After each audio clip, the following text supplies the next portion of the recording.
Hi, everybody. So it's a little bit impromptu, but it's been a while since I did a unboxing walkthrough type of situation. So I wanted to do a walkthrough of the Wanderer's Tarot. This is the one that a lot of you guys wanted me to do first. I did a little poll on Instagram a few weeks ago when I got all of these really lovely decks in the mail. And this was the one that you guys were like, do that one first. And so I've been waiting. I did already technically open it, but it was in a plastic wrap, basically, and it came with this little thing on the back, which I guess just explains what it is. So I actually am not familiar with this deck. I know it has a bit of a cult following on the interwebs. So I will just read what it says here for anyone who, like me, is new to what this deck is all about. So, all right, it says the Wanderer's Tarot was born out of the desire for a deck centered in feminine wisdom, insight, and elemental magic. For the magical practitioner, these cards are both tools and talismans. I can get behind that. Those of you guys who know my work know I'm all about the talismanic.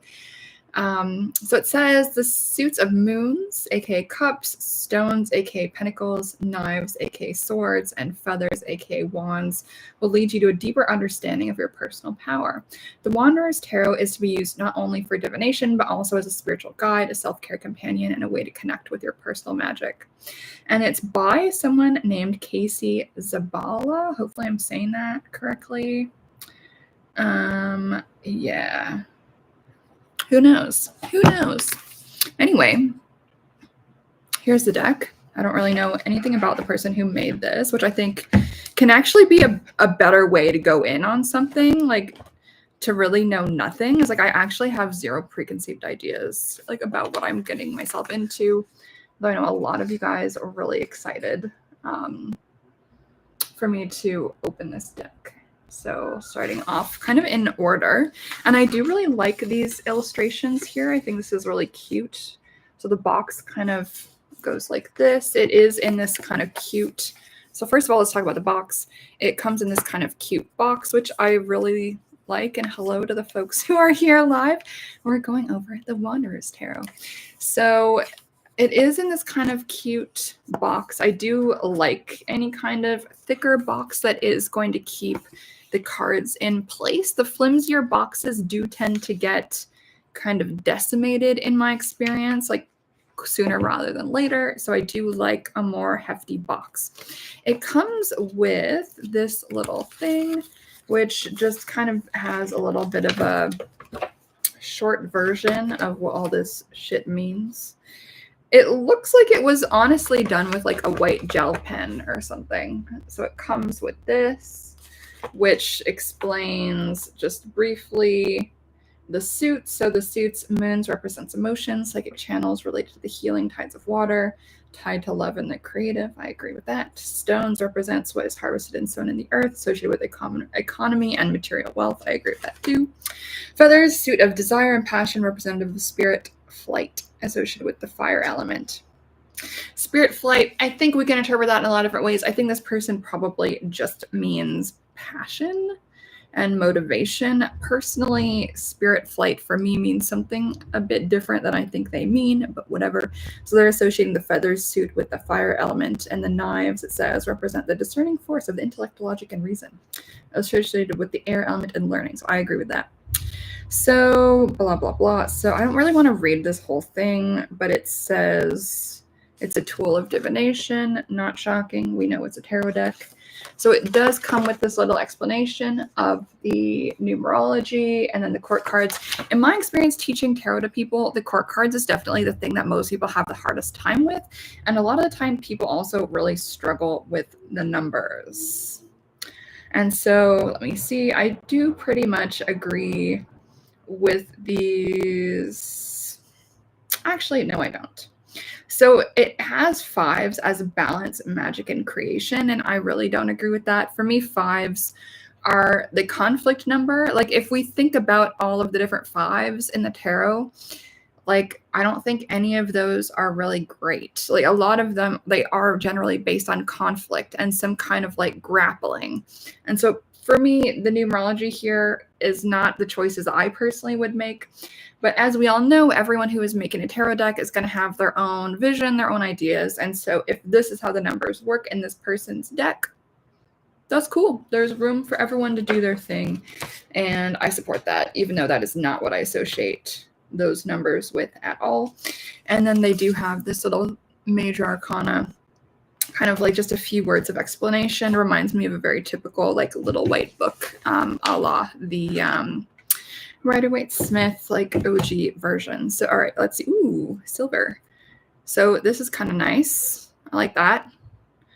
A lot of the decks I've been getting lately have these really interesting edges. Like they're either, I got the Lilith Oracle recently, and the edges on that deck are black. I got another, I think some kind of animal oracle in the mail. I can't remember which one it was. I'll do a walkthrough here at some point. But it had like this kind of glowy but green edges, which was cool. So I do like the rise of the edges.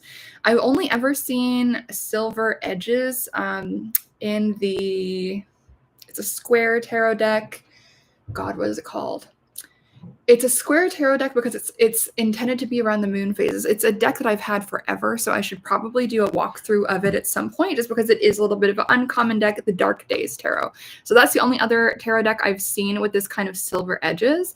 Personally, I love an interesting edge. You can see it's kind of glowing. Like, I love that. There is something very lunar energy to me about that, which I really, really like. So let's just go through these one by one. And since I am just opening this now, all of these cards are going to be exactly in order. So starting off with the Fool. I don't love this illustration, and I always hate criticizing people's works. It makes me feel like a dick since I have not made my own deck yet. So I think this simple illustration style will work for some people, and it will not work for other people. Same thing can really be said for any tarot deck, I would say. So this is not necessarily a criticism, but I do think some people are going to dig some art more than others.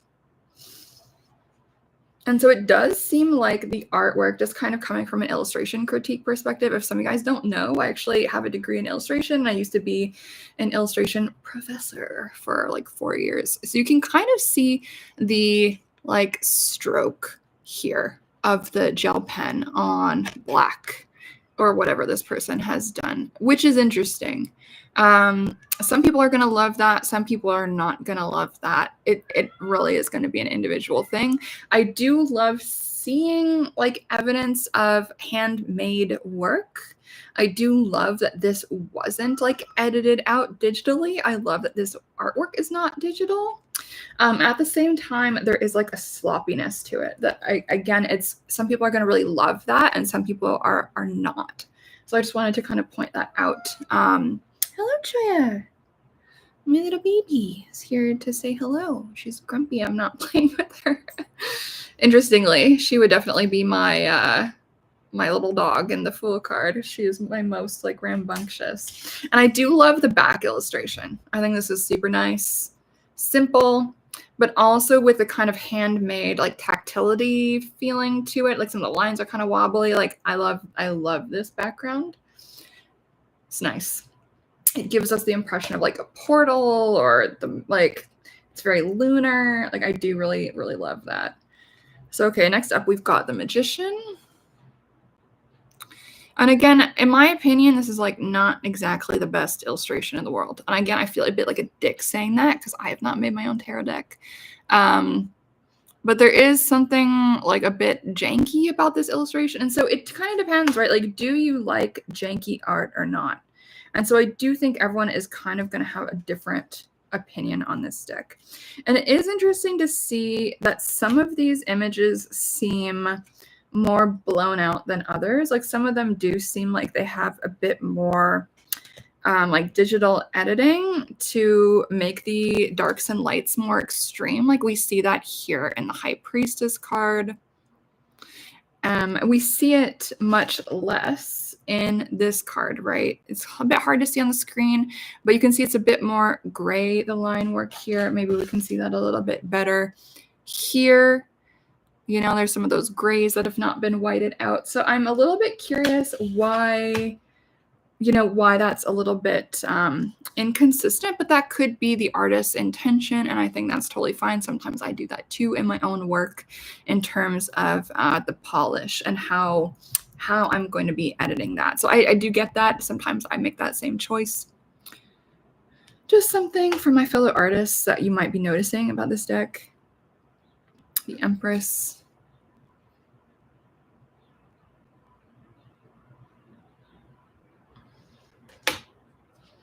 The Emperor.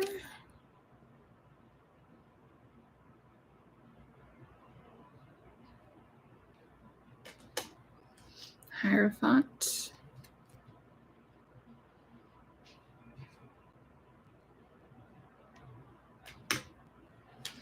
The Lovers.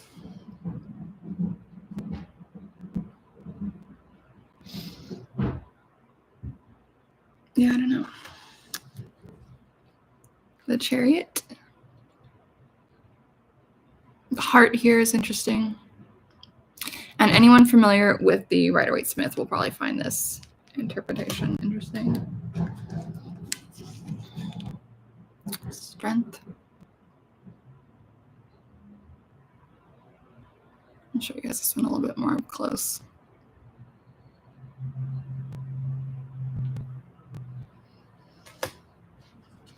The Hermit. This is interesting. And the candle there is stand-in for the face.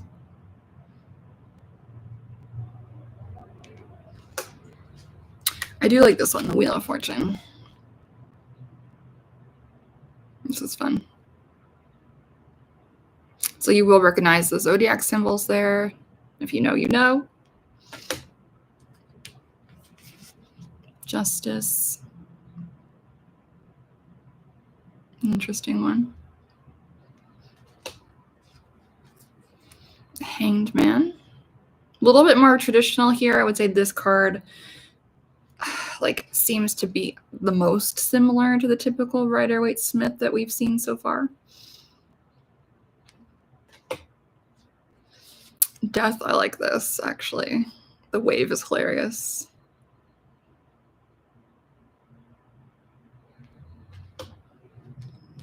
Temperance.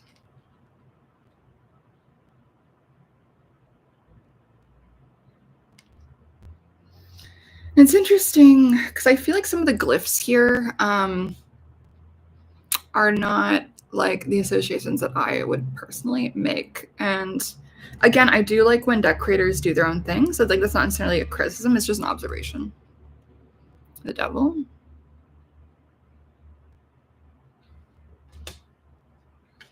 The Tower.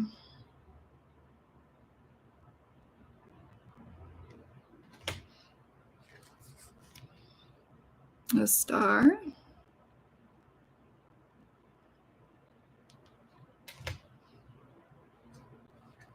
The Moon.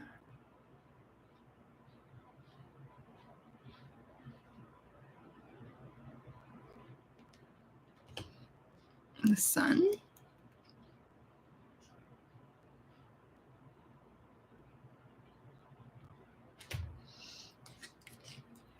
Judgment. Somewhat ominous. The World with a little, oops, witch hat.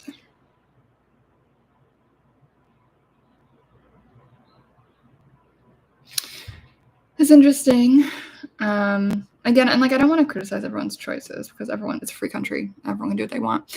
But I do think the meaning of this card changes when we don't see those zodiac signs kind of like holding it in place. But again, that's just a me. It's just a me thing. So your mileage may vary. Maybe you do not care about that. And I think that would be fair if that's true. All right, so next up, we actually are beginning a suit. Hooray. So the Ace of Feathers. And I believe the feathers is supposed to be wands, fire. Ace of Feathers, you can see, I don't really know what's going on there. Like a little egg being warmed and cracking is kind of what I'm seeing. 2 of feathers. And so it looks like this is going to be very Marseille-ish. 3 of feathers. So this is like you kind of have to know tarot, I would say, already.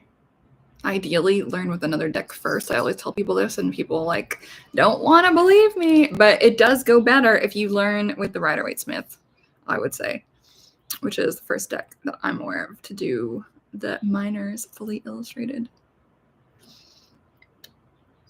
So 4 of Wands, I guess, technically. And this is not like, if I was going to draw 4 Wands as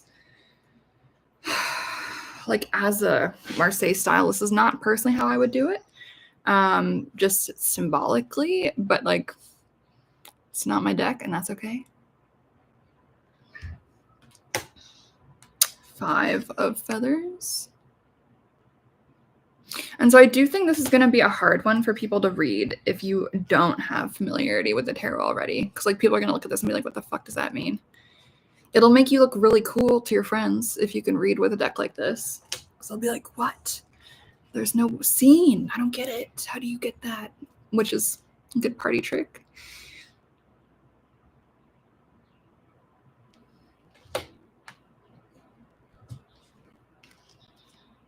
I like this one.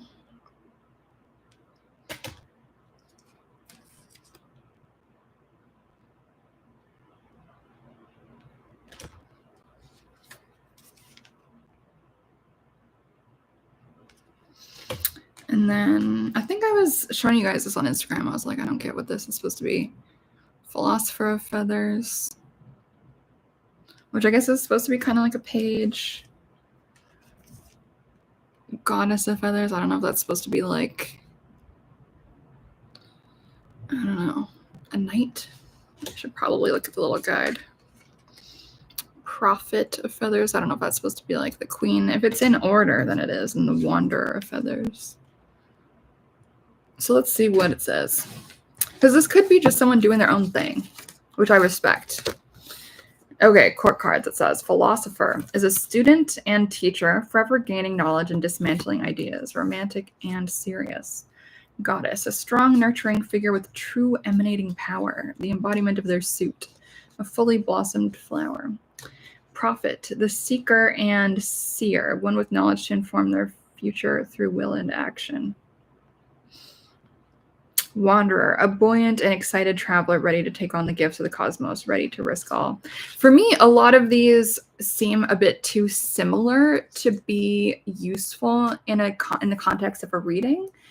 Like they all, and this is, I guess, a criticism, so apologies. If the person who made this deck is watching, I'm sorry about what I'm about to say. But I feel like from a practical standpoint, like if we're going to look at this deck as something to read with, like from a practical, embodied, like real life standpoint, rather than coming at it from like an abstract theoretical like work of art, I don't see these categories as being different enough to be useful. So like what I love about the different court cards in a typical Rider-Waite-Smith, the page, knight, queen, king, even if we have an issue with like this kind of hierarchy or whatever, it does have this inherent link to growth. Like there is very clear progression. We can also say there's a link to age. There's a link to different types of experience. And so for me, this is a bit like, I don't know, because the philosopher is something kind of similar to the prophet here. Someone who is seeking, like a student is seeking. I don't know. That's all I'm going to say about that. I don't see it as going to, thinking about the type of readings that I do for my clients, I don't see the way that this person has done the court cards as being useful. Because we need the cards to kind of call people out. Because the court cards tend to be different iterations of ourself, like or someone else, depending on where we're at in life. And so what I love that the page like does look less imposing, you know, than the king. Those are very different energies. And I feel like these energies all kind of blend together for me. This might be different for you. Maybe you are hearing what I just said and are like, I disagree. I totally love the way this person has done the court cards. Fair play. I think that's totally fair.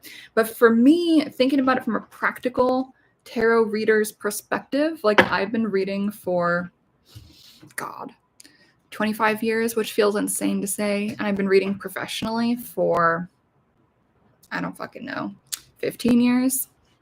Read for a lot of people.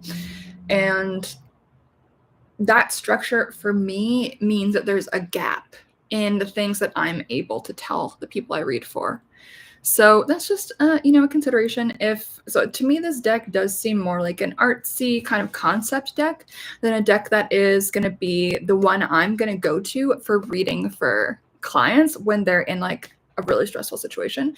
But that's just my opinion. I'm sure everyone's going to kind of land differently with that, but that's just kind of my thought. So next up, Ace of Knives. And so this is going to be the air suit swords. This one's a little bit more obvious. This one, I don't know. Seems a little bit violent for an ace.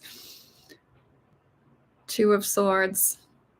I'm also not really too sure about that. Three of Swords. I'm not sure about this either. Because Three of Swords for me, like, this is not really what it means. But let's see. Is there a little thing in the guide? Again, I just also don't agree with the threes here necessarily. Like, oh yeah, did I show you guys this? I don't think so. So it has this, like, this is kind of cute. I like this. And this is the, I don't know what it's called, like the riddle of the Sphinx or something. I don't think it's the riddle. It's like this something of the Sphinx. Don't quote me. To know, to will, to dare, to. And it says to be silent, but the language I always have been taught is, or have read, is to keep silent. And so it associates each of these things. So for instance, so this is cute. I don't know why it has this here, but I like it. But I don't think it is really giving the minor definitions. So I think that can and likely will end up confusing a fuck ton of people. And then they'll have to rely on their existing tarot knowledge to decipher what these mean.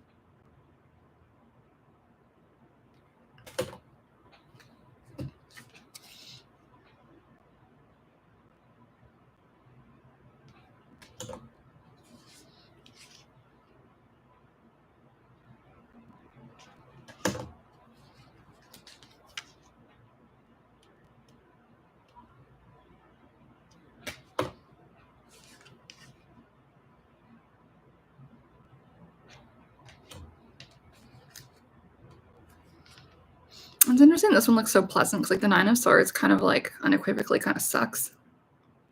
So, same with the Ten of Swords. But these actually look kind of cute. So your mileage may vary on this. And it's interesting because it sounded like the creator kind of intended this to be like a feminine energy deck, but like I'm personally not really getting that from this at all. So I'm curious if you guys also are picking up on that or not, or kind of what your interpretation is of this artwork and like how does this land for you? How does the energy of the deck land for you? I'm curious.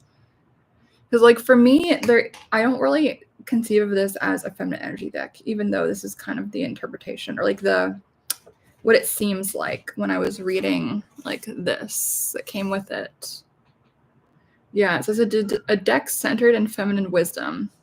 And I'm like, I don't see it personally. And so I know this deck has a lot of people who are fucking obsessed with it. And I think that's amazing.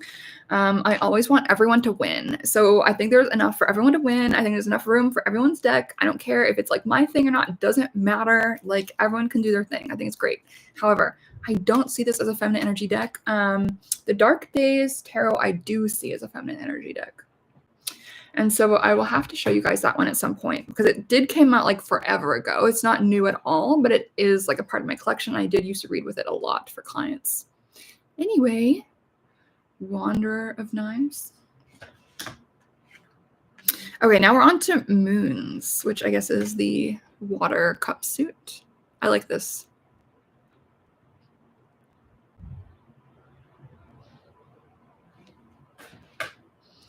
Okay, I like this one too. The abstractness of this I really do like.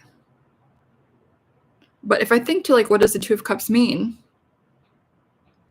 Like, could we read that into this? Like, we could, but it would take that prior tarot knowledge.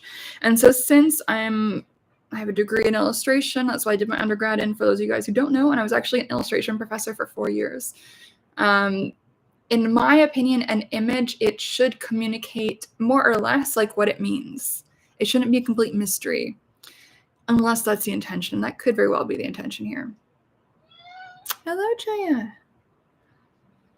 So this is supposed to be the Three of Cups, which is interesting. So if you are familiar with the tarot, that might be like a bit perplexing.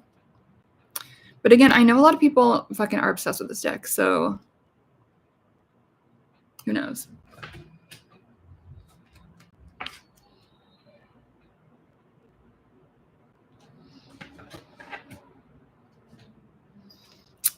Choya is going to come up on the table.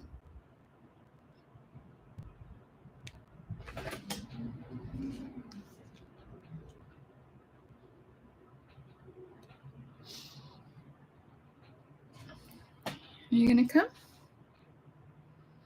Let's see a little tail. What would it be to be a witch with no cats? I can't imagine. So I'll show her, since you guys probably like, what are you talking about? This is Choya. Say hello, Choya. That's my cat voice, in case you guys didn't know.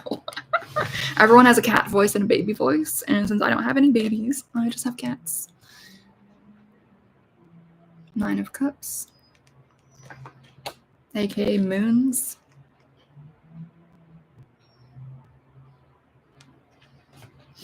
Okay, then we've got the Philosopher of Moons.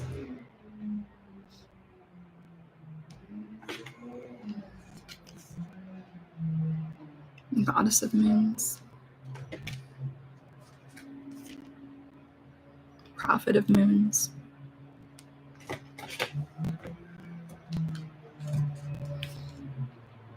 Wanderer of Moons.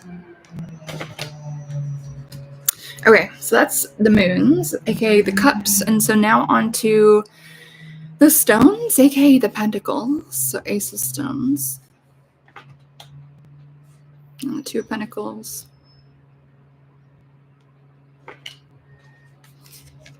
Three of Pentacles. And again, I do think this deck is going to be really hard for people to read, like if they don't have prior tarot knowledge. For me, this illustration doesn't really make a ton of sense, depending on what the Four of Pentacles means. And I think that's true for like a lot of these for me, to be honest. But maybe I just need to get over myself, because this is like a little bit of a Marseille style deck. And oh god, sorry, my cat is like scratching herself right behind the laptop.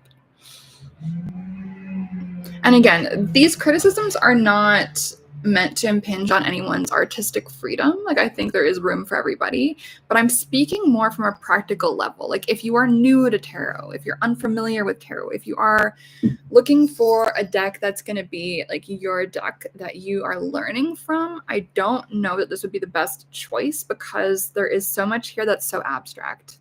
And if you have prior tarot knowledge, I could see it working. But if you don't, I think it is going to be a little bit of an uphill experience.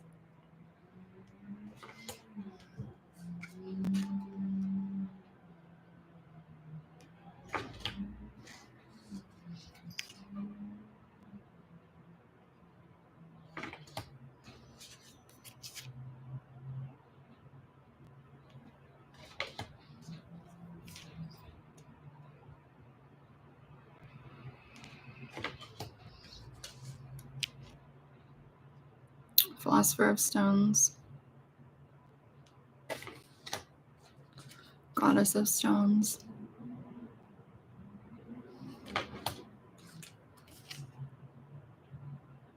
Prophet of Stones, aka Pentacles.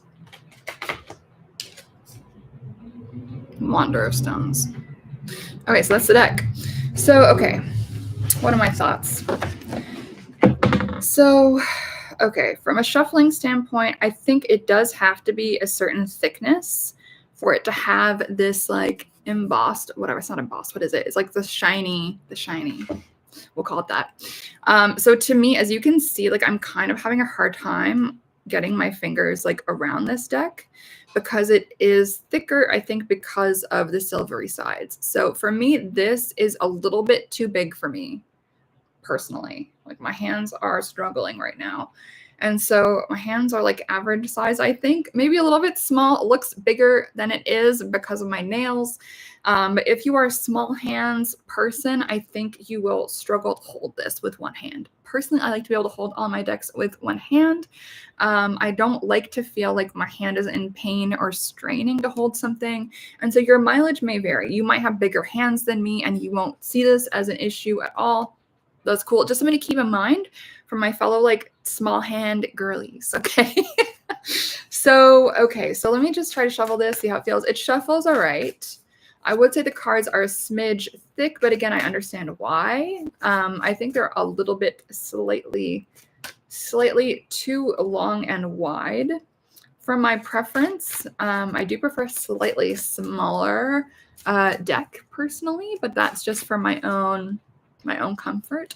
Everyone's hands are different. The typical Rider-Waite Smith is, I would say, less wide than this. And so even if it's the same like length, it's easier for my hand because it is less wide. That's just something to keep in mind if you are going to be using a deck like this often, whether you are a professional reader or just someone who is reading just kind of for fun. I think the shuffling experience is definitely something that you're going to want to be aware of whenever you're thinking of getting a new deck.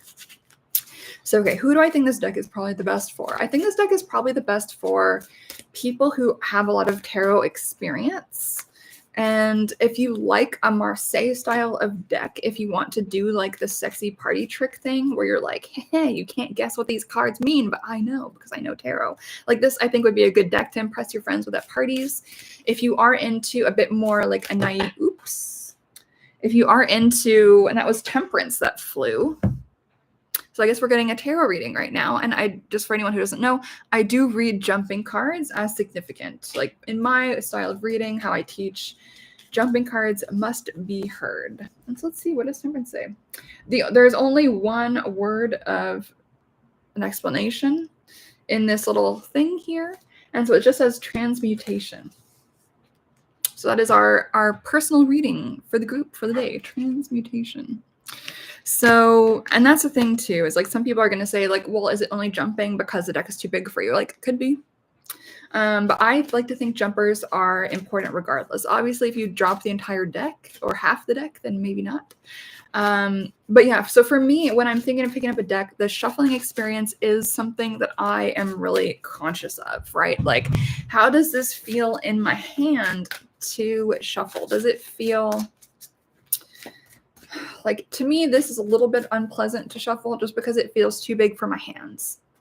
So if you are taller than me, I'm only like 5'5" with tiny baby hands. Like, you might have an easier time with this than me. Also, you might be someone who doesn't care about the shuffling experience. Like, if you are just going to like swoosh them around on the table as your form of shuffling, that's totally cool. Or if you're just kind of like shuffling it a few times and pulling from the top, maybe you don't care as much. But if you are a professional and you're thinking of reading with this deck often for clients, that is something that I would personally be considering. Otherwise, the shuffling experience is fine. I think like the gloss or kind of lack there, I don't know, it's kind of like middle of the road in terms of it. Is it glossy or is it matte? I don't know, which I think works for the style of illustration. Sorry, I'm like, you guys can't really see what I'm doing, but I'm kind of like reflecting the light in the card. So it does have this kind of like slightly reflective quality to it. It's not 100% matte, but it also could definitely be more glossy. So I see this as kind of like a mid-range finish when it comes to the printing. So I do think that works for the artwork. So I think that's cool. It is a smidge big for my hands personally. I think it would be best for someone who likes Marseille style of cards and who already has a good amount of tarot experience. If you're a tarot newbie and you want to work with this deck, I would recommend working with this and another deck. hopefully a deck that is a little bit more concrete in terms of its imagery to help you understand so that you can compare and contrast, okay, what is like the Five of Cups in this deck versus the Five of Cups in another deck. And I think if you're total newbie, I would say work with this deck and 2 other decks and then compare, contrast like what each card looks like so you can kind of begin to get the vibe of what that particular card looks like in different suits. Or not different suits, different decks, because each deck kind of has a different way of interpreting it. But if you're going off of just this alone, you have no tarot experience, I think you are going to struggle. So that's just something to keep in mind. It doesn't mean this is a dud deck. I don't really think so. I think it's doing its own thing. It has a very clear like artistic vision for what it wants to be. And so I do respect that. Again, as I said before, I respect anyone who finishes a deck. It's not a fucking easy thing to do. And so like much props to this person. I think that's great. At the same time, I do think this deck is not for everybody. I think if you like the artwork, that is probably the most important thing to consider. It is well made and the box is awesome. I love a box like this. The cards are easy to remove. Like I could see like, you know, throwing this in your bag or something. You know, let me just do that right now. I'll kind of put it away. I could see this being like an easy deck to just like throw in your purse or something. Oh, hey, Melissa. Yeah, I'm just finishing up, but the Wanderer's Tarot was the one that everyone wanted me to do first. So I decided like, okay, here we are. It is cute. It is cute. The TLDR, how can I sum it up? I think it's really well made. This printing, I love this box. Like it does kind of stay put. It's not magnetic like I've seen some other deck boxes be, but you can see it's, oh God, hopefully I'm going to test this. Hopefully I'm not going to prove myself wrong here. But I don't see it really falling if you turn it upside down. Obviously, it's kind of struggling a little bit, but it hasn't come undone when I'm putting it upside down. And I love that it's well constructed enough to do that without a magnet. So I think this deck is a good one to kind of bring with you on the go. If you do have a lot of tarot experience and are looking for something a little bit more naive, a little bit more kind of like DIY, again, I don't think the art here is for everybody. So your mileage may vary.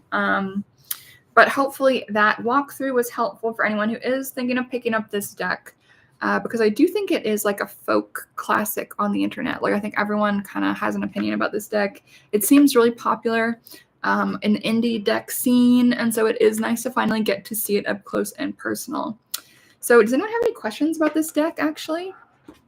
While we're here, I'll do another walkthrough today actually because I do have a little bit of time before I have to go. But yeah, this was the little thing that came with it.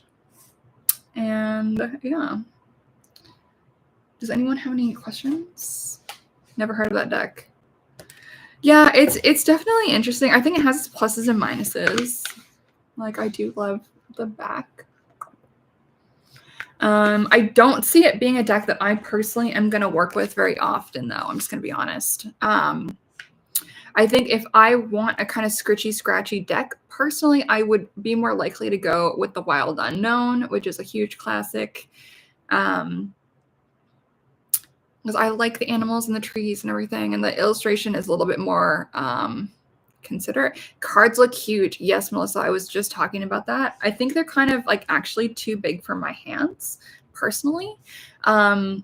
Obviously, some people are going to have bigger hands than me, and that won't be a problem. But I think the thing is, like the difference maker with a lot of decks is that the cards are a smidge wide. And that's usually the case because people want to showcase their artwork and they want more room. And like, I get that. But from a shuffling experience, it does impact the shuffling experience for sure. And so something like that is going to make a deck more likely for me to just keep it on the shelf as a collector's item.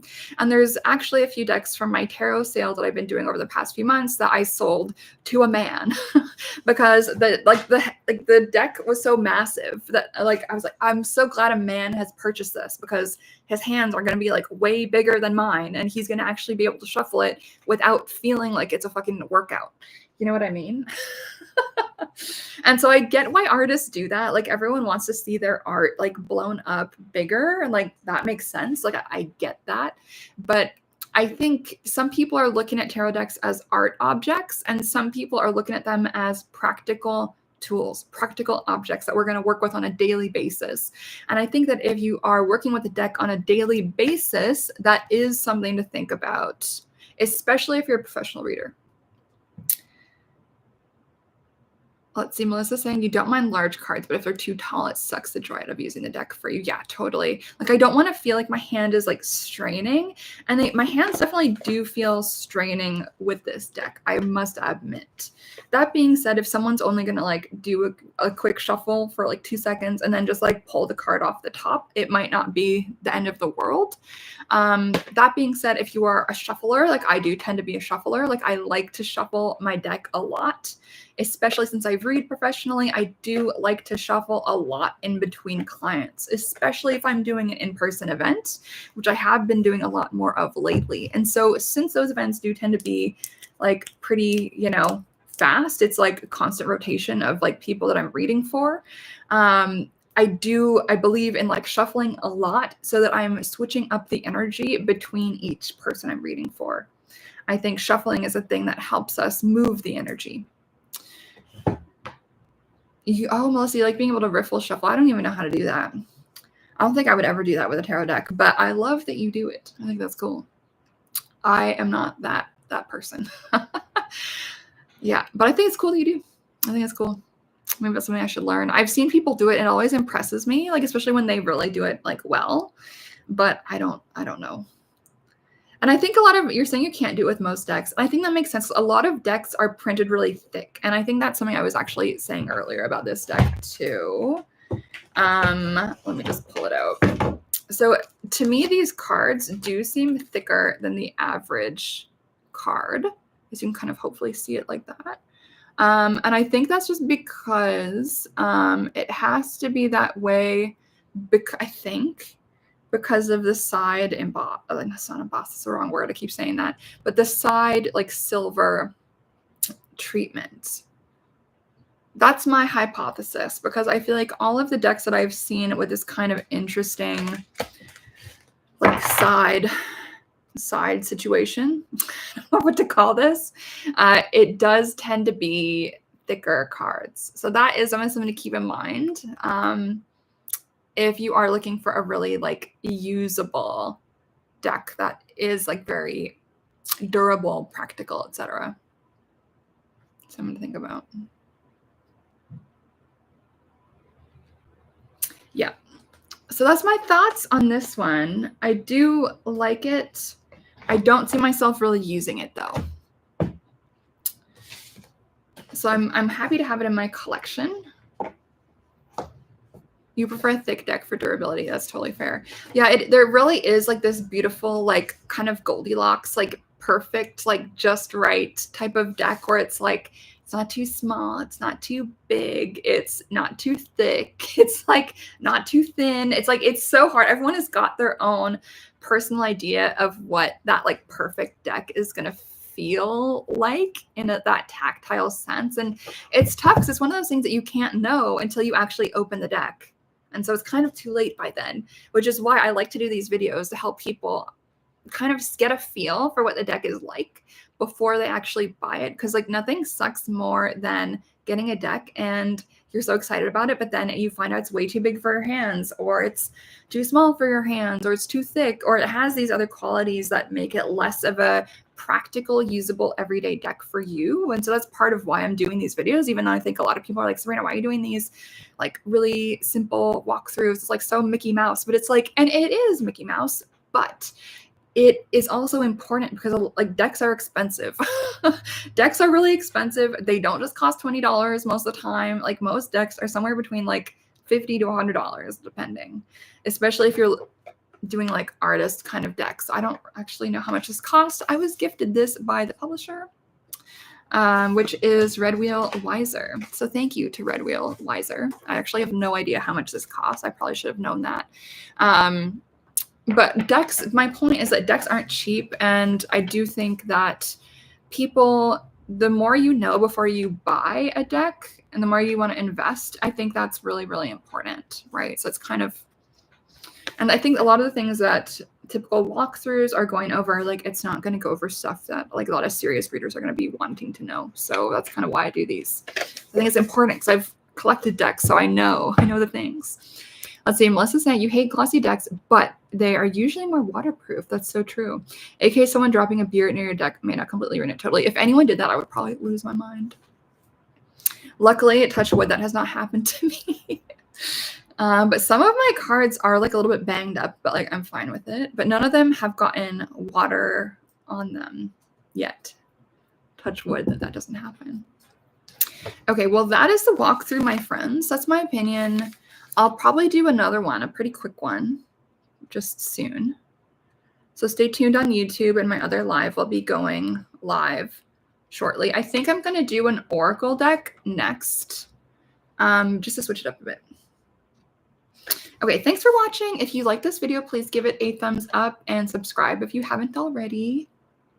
And if you do have any requests for decks you would like to see me do, feel free to let me know. Of course, I also do readings of myself, so you can book one for yourself at sabrinamscott.com/readings.